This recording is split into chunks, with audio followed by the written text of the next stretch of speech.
আসসালামু আলাইকুম। সাদিকা সারা cooking is recipe নতুন আরও একটি রেসিপি দেখার জন্য আমন্ত্রণ জানাচ্ছি আপনাদের সবাইকে। আমার আজকের রেসিপি হলো কিশোরগঞ্জের ঐতিহ্যবাহী থামি পিঠা বা থামা পিঠা। আদিকাল থেকে বাংলাদেশে গ্রামগঞ্জে এই পিঠাটি খুবই জনপ্রিয় ছিল, কিন্তু এখনকার বর্তমান যুগে এই পিঠাটি প্রায় বিলুপ্ত হয়ে গেছে। আজকে আমি একদম গ্রামীণ পদ্ধতিতে এই থামি পিঠাটি শেয়ার করব। এই পিঠাটি বানানো যেমন সহজ, খেতে তেমনই মজা। আপনারা যদি আমার চ্যানেলে নতুন হয়ে থাকেন তাহলে আমার চ্যানেলটি প্লিজ সাবস্ক্রাইব করে দিবেন আর পাশে থাকা বেল আইকনটি ক্লিক করবেন। ভিডিওটি লাইক দিয়ে চলুন শুরু করি। থামি পিঠা বানানোর জন্য প্রথমে আমি মিক্সিং বল নিয়েছি। দিয়ে দিচ্ছি 2 কাপের মতো চাউলের গুঁড়া, সেই সাথে দিচ্ছি 1 চা চামচ লবণ, দিচ্ছি 2 চা চামচ বেকিং পাউডার, সেই সাথে দিয়ে দিচ্ছি 2 টেবিল চামচ দুধের ছানা। আপনারা চাইলে এখানে দুধের গুঁড়াটা ব্যবহার করতে পারেন, আমি দুধের ছানাটা ব্যবহার করলাম। এবার শুকনো উপকরণগুলো খুব ভালোভাবে মিশিয়ে নিচ্ছি। আমি এখানে বাসায় তৈরি করা শুকনো চাউলের গুঁড়া ব্যবহার করছি। আপনারা চাইলে বাজারে শুকনো চাউলের গুঁড়া বা বাসায় তৈরি ভিজা চাউলের গুঁড়াটা ব্যবহার করতে পারেন। এবার দিয়ে দিচ্ছি 2 কাপ গুড়। গুড়ের পরিমাণটা আপনারা আপনাদের পছন্দ মতো কম বেশি করে নিতে পারেন, কিন্তু আমার মনে হয়েছে 2 কাপ গুড় একদম পারফেক্ট মিষ্টি হয়েছে। না খুব বেশি মিষ্টি হয়েছে, না খুব বেশি কম।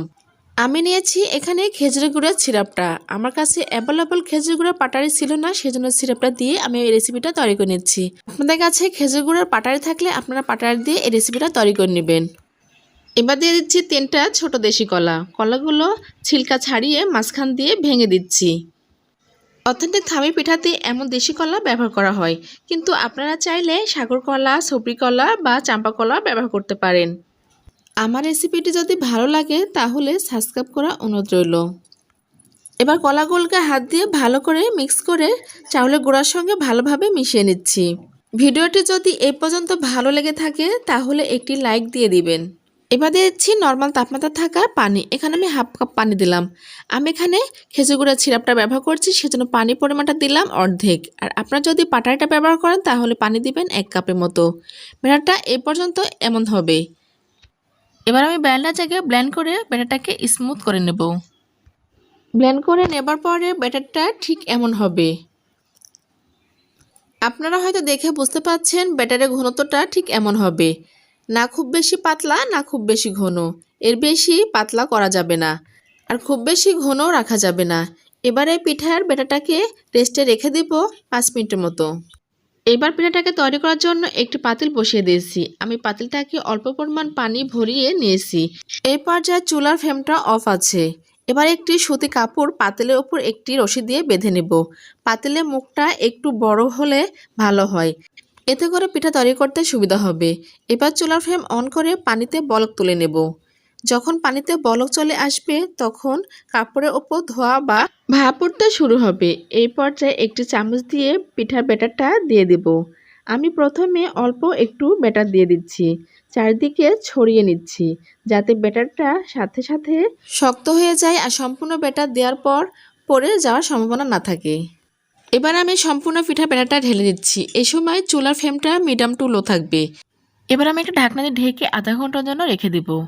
আধা ঘন্টা পর ফিরে আসলাম, ঢাকনাটা উঠিয়ে নিলাম। এবার এটা কাঠি দিয়ে চেক করে নিব পিঠাটা পারফেক্ট তৈরি হয়েছে কিনা। কাঠিটা মাঝখান দিয়ে উঠিয়ে নিলাম। কাঠিটা দেখে বুঝতে পারছেন পিঠাটা পারফেক্টভাবে তৈরি হয়ে গেছে। এবার চুলা থেকে নামিয়ে নেব। এবার পিঠাটাকে কাপড় থেকে একটি প্লেটে নামিয়ে নিচ্ছি। কাপড়টা পিঠার গায়ে একদমই আটকাবে না, তাই ভয় পাওয়ার দরকার নাই। তৈরি হয়ে গেল কিশোরগঞ্জের ঐতিহ্যবাহী ও বিখ্যাত থামি পিঠা বা থামা পিঠা। এই পিঠাটি খেতে অন্য পিঠার থেকে আলাদা ও দারুণ মজা। কিশোরগঞ্জবাসীরা এই পিঠা সাথে অনেক আগে থেকে পরিচিত। আর যারা আগে থেকে এই পিঠাটা দেখেননি বা খাননি তারা একবার হলে অবশ্যই পিঠাটা বানিয়ে খাবেন। আর আমাকে কমেন্ট করে জানাবেন আপনাদের কাছে কেমন লাগলো। এবার আমি পিঠাটাকে কেটে দেখাচ্ছি, দেখে বুঝতে পারবেন পিঠাটা কতটা সফট হয়েছে। এই থামি পিঠাটি রুম টেম্পারেচার রাখতে পারবেন 3 থেকে 4 দিনের মতো। শীতের সকালে বা বিকালে এই গরম গরম থামি পিঠা থাকলে আর কিছুই লাগবে না। হাতের কাছে থাকা কয়েকটি উপকরণ দিয়ে এই পিঠাটি বানিয়ে নেওয়া যায়। আর শীতের সকালে বা বিকালে এই গরম গরম থামি পিঠাটা খেতে দারুণ লাগে। বিলুপ্ত হয়ে যাওয়া থামি পিঠাটা আপনারা ধরে রাখতে পারেন। রেসিপিটি ভালো লাগলে এটি লাইক দিয়ে দিবেন। আর আজকের রেসিপিটা কেমন হয়েছে আমাকে অবশ্যই কমেন্ট বক্সে কমেন্ট করে জানাবেন। আর আমার আজকের রেসিপিটা ভালো লাগলে সাবস্ক্রাইব করে আমার চ্যানেলের সঙ্গে থাকবেন। সব ভালো থাকবেন, সুস্থ থাকবেন। আল্লাহ হাফেজ।